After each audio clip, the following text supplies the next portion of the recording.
যুদ্ধ ও সংঘাতের কারণে বিশ্বব্যাপী শান্তি ও নিরাপত্তা পরিস্থিতির অবনতি হলেও কয়েকটি দেশে সেটির আঁচ পড়েনি, বরং ওইসব দেশ স্থিতিশীলতা, নিরাপত্তা ও স্বাভাবিক জীবনযাত্রার জন্য অনন্য নজির গড়েছে।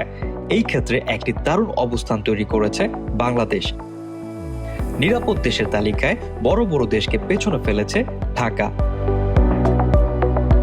বিশ্বের সবচেয়ে ক্ষমতাধর হলেও নিরাপদ দেশের তালিকায় বাংলাদেশের পরে আছে ডোনাল্ড ট্রাম্পের মার্কিন যুক্তরাষ্ট্র, শি জিনপিং এর চীন, ভ্লাদিমির পুতিনের রাশিয়া ও নরেন্দ্র মোদীর ভারত।